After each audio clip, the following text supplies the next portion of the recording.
तो आज के इस वीडियो में हम बात करेंगे हमारे फाइनेंशियल ईयर 2024-25। तो इसमें हमारा कितना प्रॉफिट बना ओटीएम ट्रेडिंग करके, तो वो मैं आपको पूरा लाइव प्रूफ बताऊंगा। तो वीडियो में लास्ट तक बने रहना।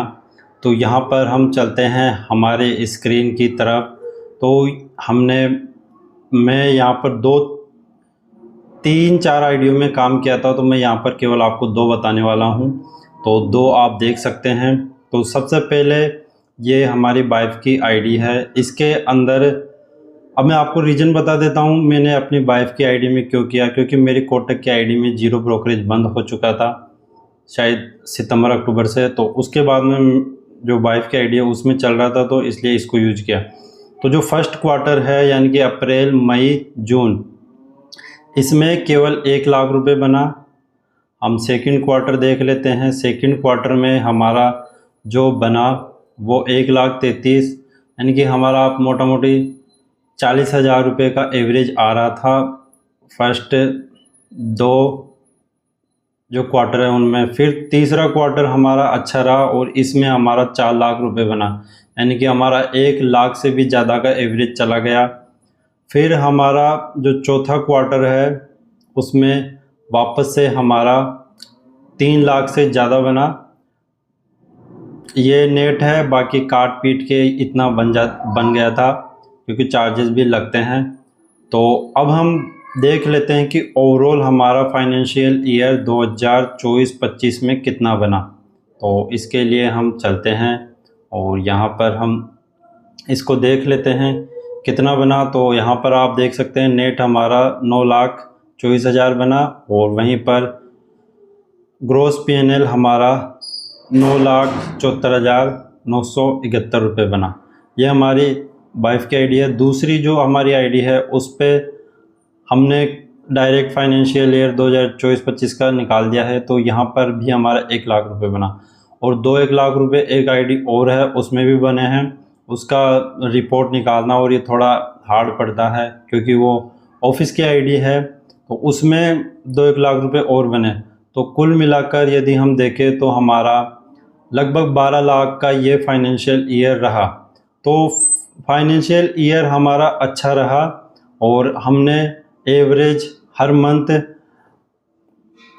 1 लाख रुपए का प्रॉफिट किया। अब हम बात करते हैं कि इस प्रॉफिट के बाद में हमने क्या क्या चैलेंजेस हमारे को आए और अब इसमें हमने जो लर्निंग्स है वो क्या क्या सीखी। तो सबसे पहला तो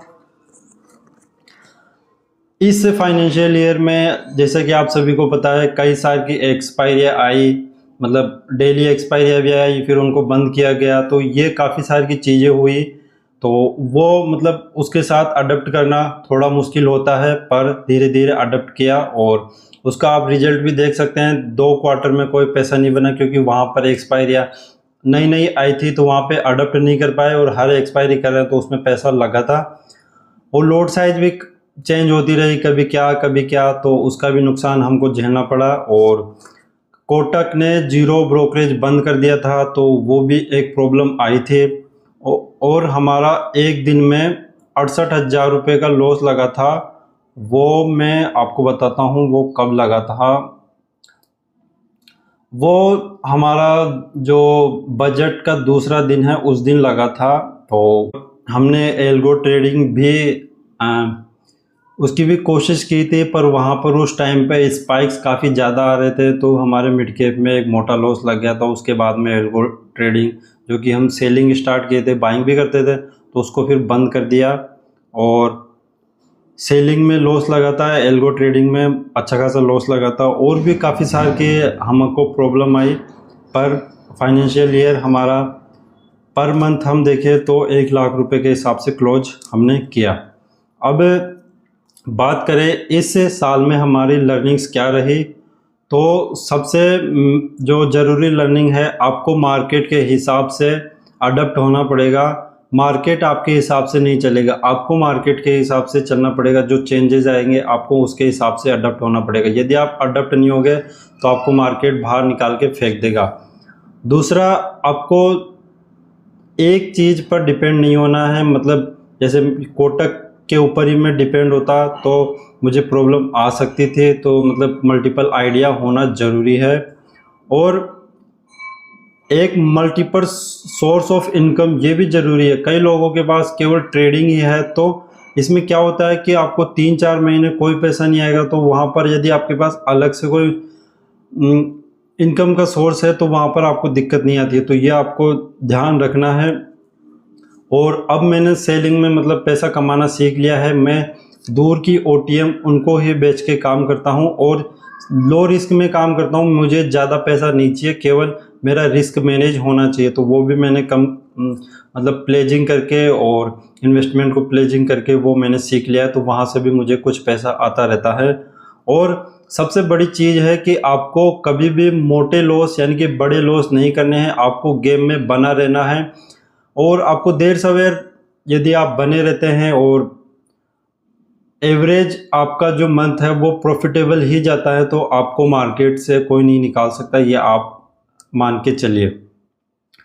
और जैसा कि मैंने बताया कि आपको मल्टीपल आइडिया होनी चाहिए, आपको एक ही ब्रोकर पर डिपेंड नहीं होना चाहिए और आपको 2-3 आइडिया होनी चाहिए। क्योंकि कई बार क्या होता है, किसी दिन किसी यदि ब्रोकर के पास दिक्कत आ गई तो आप उस दिन दूसरे ब्रोकर पे काम कर सकते हैं। साथ में यदि आपके पास पोजीशन फंसी हुई है सेलिंग की, तो आप दूसरी आईडी में बाइंग की पोजीशन बनाकर उसको हेज कर सकते हैं। तो इसलिए आपको मल्टीपल आइडिया होनी चाहिए। और भी काफ़ी सारे के उसके फ़ायदे होते हैं मल्टीपल आइडिया होने के, तो वो आपके पास होनी चाहिए।